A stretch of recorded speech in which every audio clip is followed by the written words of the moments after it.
ओम श्री विद्याय नमः। तो मित्रों, आज YouTube से जुड़े हुए सभी मिथुन राशि वाले जातकों को बहुत बहुत साधुवाद। और मई के महीने का राशिफल आपको हमने बताया है। अब बात आती है कि मई के महीने में 15 तारीख को सूर्य महाराज जो है राशि परिवर्तन कर चुके हैं। और उन्होंने बताया था कि सूर्य का जो राशि परिवर्तन है वह सबसे ज़्यादा इम्पोर्टेंट है इस मई के महीने में। और मई से लेकर 15 जून तक जो सूर्य हैं अब वह आपके 12वें घर में 12th हाउस में खर्चे के घर में बैठ गए हैं। सूर्य की यहाँ पर जो स्थिति है, लगभग इस गोचर के कारण से हमने राशि चक्र का फलादेश चेक किया और लगभग 13 घटनाएं हमने निकाली हैं। अब 13 घटनाएं, 13 विषय, 13 टॉपिक, 13 हेडिंग्स आपको बताई जाएंगी जो कि सूर्य के गोचर के कारण से 15 मई से लेकर 15 जून तक मिथुन राशि वाले जातकों के जीवन में घट सकती हैं। परंतु ये जो आज की वीडियो है बहुत ज़्यादा इम्पोर्टेंट है। इसमें हम कोई बहुत ज़्यादा अच्छा या बहुत ज़्यादा कुछ शानदार ऐसा बताएंगे, ऐसा नहीं, परंतु जो बताएंगे वह शानदार से भी ज़्यादा होगा अगर आप उसको समझ लें। यदि आपको कोई पहले बता दे कि आपके साथ में कोई भी बुरी घटना घटने वाली है तो आप यदि उस पर विश्वास करते हैं, विश्वास करेंगे तो आप उससे बचने का प्रयास ज़रूर करेंगे। ठीक ऐसे ही आज की वीडियो के अंदर मैं आपको इस सूर्य गोचर के कारण से जो सावधानियां आपको इस समय रखनी हैं उनके बारे में विस्तार से बताऊंगा। साथ में आपको डरने की, घबराने की कोई भी बात नहीं है कि सूर्य का 12वें घर में, सूर्य आपके पराक्रम के घर के मालिक हैं, आपकी ताकत हैं सूर्य, आपकी राशि के अनुसार आपके भाई बहन के, आपकी मेहनत के घर के मालिक हैं, तीसरे घर के। उनका 12वें घर में जाना उस पराक्रम को कम करता है। उस पराक्रम के कम होने से यदि किसी भी व्यक्ति की जो भौतिक क्षमता है, भौतिक शक्ति है, यदि वह घट जाए तो क्या होगा, उसके शरीर में रोग जल्दी आ जाएंगे, वह अच्छे से काम नहीं कर पाएगा, उसका काम के कारण से मन भी नहीं लगेगा और वह अपने आप को दुविधा में महसूस करेगा। ताकत क्षीण होने से कई प्रकार की भौतिक समस्याएं और उसके अलावा भी जीवन में कई तरह की समस्याएं होती हैं। तो उसी के लिए हम आपको एक सूर्य महाराज का बहुत ही सरल, बहुत सटीक, बहुत लाजवाब और शानदार एक उपाय बताएंगे आज के वीडियो में। तो इसलिए वीडियो को लास्ट तक देखें, इसके एक भी पॉइंट को ना छोड़ें। कब क्या घटना कैसे घटने वाली है, किस प्रकार से आपको सावधानी रखनी है, वह सभी जानकारी मिथुन राशि वालों को आज के वीडियो में दी जाएगी। तो सबसे पहले मैं वैदिक ज्योतिष आचार्य पंडित शिवम शर्मा, एस्ट्रोलॉजर शिवम शर्मा, आप सभी का अभिनंदन करता हूँ, आप सभी को साधुवाद देता हूँ। और माँ श्री विद्या त्रिपुरा सुंदरी शक्तिपीठ SVTSS यूट्यूब चैनल को आप अभी सब्सक्राइब करें, बेल आइकन को प्रेस करें। साथ में जो भी जातक मुझसे अपनी जन्म पत्रिका का परामर्श कराना चाहते हैं वो नीचे दिए गए व्हाट्सएप नंबर पर व्हाट्सएप मैसेज कर सकते हैं। अब हम बात आते हैं अपनी मुख्य बात पर कि अब सूर्य का गोचर, कौन सी वे 13 घटनाएँ हैं जिनको अंजाम देने वाले। हमने सूर्य के बारे में आपको समझाया। सूर्य आपके पराक्रम के मालिक हैं, 12वें घर में मौजूद हैं और छठे घर को देख रहे हैं जिसको कहते हैं रोग, रिपु, ऋण और शत्रु। तो सूर्य का यहाँ जो गोचर है कहीं ना कहीं इस भाव को भी एक्टिवेट कर देता है। जो इस भाव से क्या होगा और क्या नहीं होगा अब हम समझते हैं। तो सबसे पहली घटना, सूर्य का 12वें घर में जाना व्यक्ति के प्रयासों को बढ़ा देता है। व्यक्ति के मेहनत को तो बढ़ाता ही बढ़ाता है।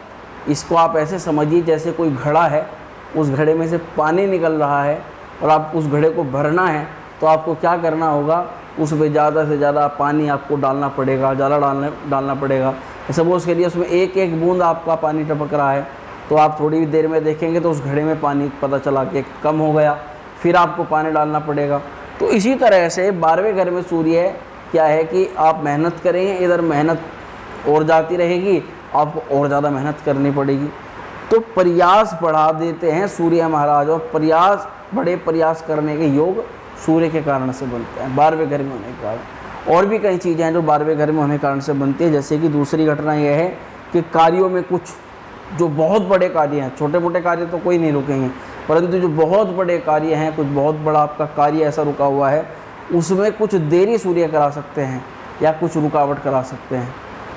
उसके लिए आपको जो उपाय मैं बताऊंगा वह करना होगा।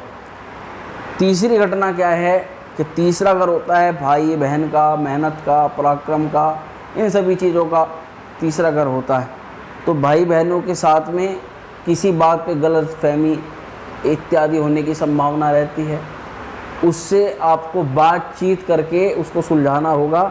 और चौथी घटना है कि आप सुलझा भी लेंगे, समय रहते आप अपनी हर बात को स्पष्ट करेंगे, सामने वाले की बात को भी समझेंगे, अपनी बात को भी समझाएंगे। मैंने कहा गलतफहमी, हकीकत में कुछ ऐसा होगा केवल गलतफहमी के ऊपर होगा और वह आप क्लियर कर लेंगे, तो गलतफहमी भी दूर हो जाएगी और कोई बड़ी वाद विवाद नहीं होगा। चौथी आपकी घटना कह लो, सावधानी कह लो। पांचवी घटना क्या है कि अब यात्राओं की योजना बनाने में आपका समय निकलेगा, यात्राएं भी आपकी खूब होंगी, खूब आप आसपास भी और लगभग दूर भी भ्रमण करेंगे। 12वां घर जो है वह लगभग उसको विदेश यात्रा का भाव बोला जाता है, 12वें घर को। तो खूब यात्राएं होंगी, यात्राओं के साथ धन खर्च भी होगा, ये सारी चीज़ें आपके साथ में लगी रहेंगी। तो यात्राओं की योजना बनाने में आपका समय निकलेगा, पांचवी घटना होगी। छठी घटना क्या है कि अब नए दोस्तों को आपको उधार नहीं देना है। जितने अब तक जो उधार दे दिया, जो जहाँ पर आपका पैसा फंसा हुआ है, क्योंकि देखिए सूर्य देख रहे हैं छठे घर को, ऋण को देख रहे हैं, और सूर्य स्थिति वैसे भी इसमें डाउन है। तो जब ऋण को देख रहे हैं, अगर ऐसे में आप ऋण संबंधित कोई समस्या अपने सिर पे लेते हैं तो उसमें जल्दी से आपका निपटारा फिर नहीं होगा। तो मुख्य रूप से तो मित्र का मतलब क्या है कि जो भी व्यक्ति आपके आसपास का है, जो भी बिल्कुल आपके सटीक आपके साथ जुड़ा हुआ है, ऐसे भी किसी व्यक्ति को एकदम आपको बड़ा धन तो बिल्कुल भी नहीं देना है। छोटा मोटा धन भी दें तो अपने किसी नए मित्र को ना दें, पुराना मित्र जो भी आपका वफादार है, जिसको आप अच्छी तरह से जानते हो, उसको आप दे सकते हो कि हाँ यहाँ से मेरा पैसा आ जाएगा, नहीं तो बहुत चांस है कि पैसा डूब जाए। तो नए दोस्तों को उधार बिल्कुल नहीं देना है, नहीं तो नुकसान होने की संभावना रहेगी।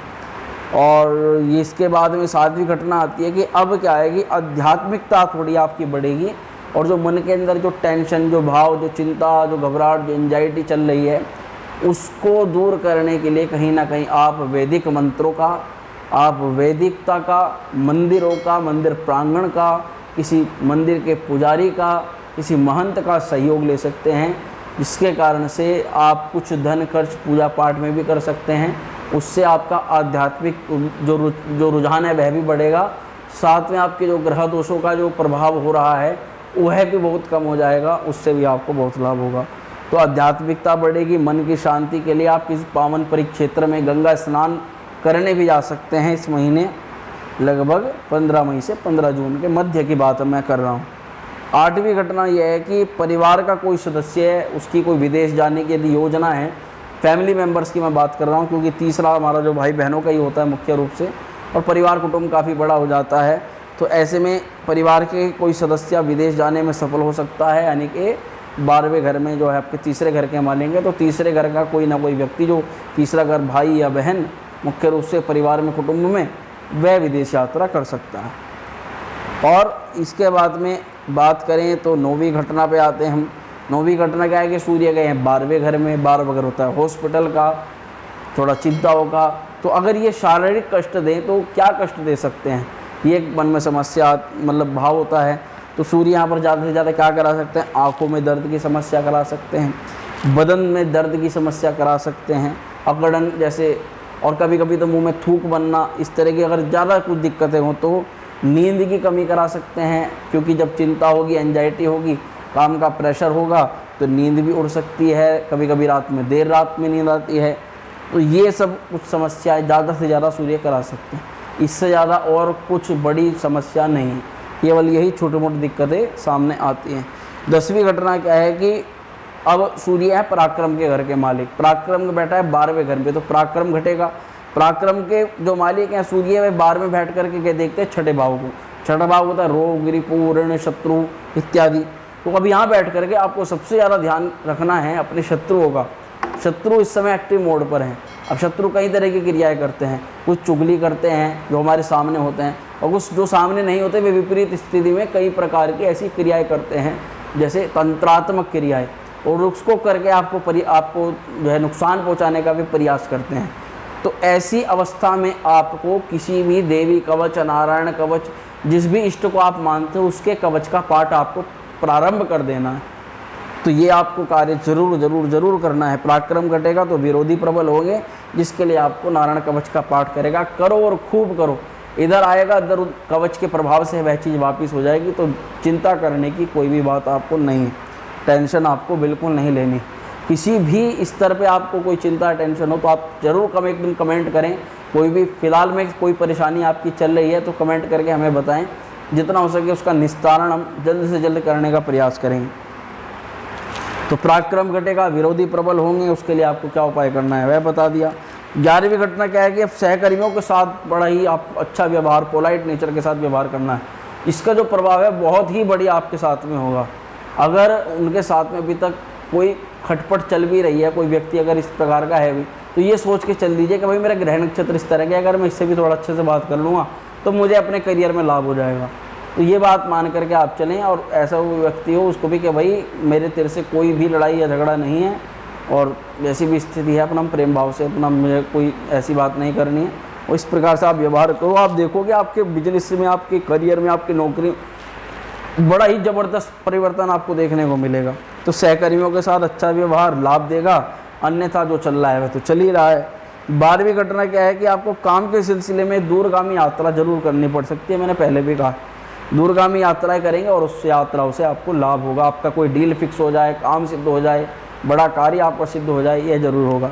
और लास्ट में 13वीं घटना क्या है कि विदेशी कंपनियों में जो भी व्यक्ति काम करते हैं, ऐसे लोग जो कंपनी में तो काम करते हैं परंतु फॉरेन कंट्री की कंपनी है, विदेश की कंपनी है, कई प्रकार की, दिल्ली में लोग इस प्रकार की नौकरी करते हैं, आसपास के क्षेत्रों में करते हैं। अगर भारतीय अपने परिक्षेत्र को छोड़ें, जो विदेशी कंपनियों वाले हैं उनके लिए तो ये जो पूरा सूर्य का गोचर है, इन लोगों के लिए सबसे ज़्यादा बेस्ट है। 12वें घर में सूर्य इनके हैं, तो तब भी 12वें घर का सूर्य इन सभी के लिए समझिए कि बहुत ज़बरदस्त लाभकारी। क्यों? इनके लगभग 3 काम सिद्ध होने वाले। कौन से काम सिद्ध होने वाले हैं? इसके लिए अगर सीधा कह दें कि भाई विदेशी कंपनी में जो लोग मिथुन राशि वाले काम करते हैं उनकी चांदी चांदी होगी। सबसे पहले तो उनके प्रमोशन के योग बन जाते हैं, और दूसरा उनके स्थानांतरण के योग बन जाते हैं। जो है बड़ी बड़ी कंपनियों में काम करते हैं वे इस चीज़ की टेंशन बड़ी लेते हैं कि कब हमें दूसरी जगह पे स्थानांतरण, ट्रांसफ़र का मौका मिलेगा। तो पदोन्नति यानी प्रमोशन, ट्रांसफ़र, और साथ में आपकी सैलरी भी इंक्रीमेंट, सैलरी भी आपकी बढ़ सकती है, उसमें बहुत अच्छा इजाफा आपका हो सकता है। अब बात करते हैं उपाय की, कि उपाय के तौर पे आपको क्या करना है। सूर्य के 12वें घर में होने के कारण से 12वां घर जो कि गड्ढे का घर जिसको बोलते हैं, उसमें फलों में कमी आती है, तो वहाँ पे उसके लिए क्या उपाय आपको करना है? तो बड़ा ही सरल आपको एक उपाय करना है। रात्रि में तांबे के पात्र में जल डाल करके और थोड़ी सी रोली डाल करके आपको अपने सिराने रख देना है। पूरी रात उसको ऐसे ही रखना है, और लगभग डेली इस उपाय को आपको करना है। रात में आपने तांबे के पात्र में सिराने रखा, और प्रातःकाल होते ही सुबह के समय जब भी आप उठो, बिना नहाए धोए, मतलब आप जैसे भी हो, उसी अवस्था में किसी गमले में जिसमें लाल रंग के फूल आ रहे हों, या लाल रंग के फूल का कोई पौधा हो, कोई गमला हो, नहीं हो तो आप बाज़ार से जाकर के ला सकते हैं, उसमें आपको उस जल को डाल देना है। लाल रंग का कनेर का भी फूल है, लाल रंग के बहुत सारे फूल होते हैं, आपको काफ़ी नॉलेज होगी इस बारे में। तो एकमात्र ये उपाय आपको करके चलना है। तो मैं आशा करता हूँ कि आज की वीडियो आपके लिए बहुत लाभदायक सिद्ध होगी। आपको मेरी जो बताई हुई बात है इजीली समझ में आई होगी। तो वीडियो अच्छी लगे तो उसको लाइक शेयर करें, चैनल को सब्सक्राइब कर दें। ओम श्री विद्याय नमः।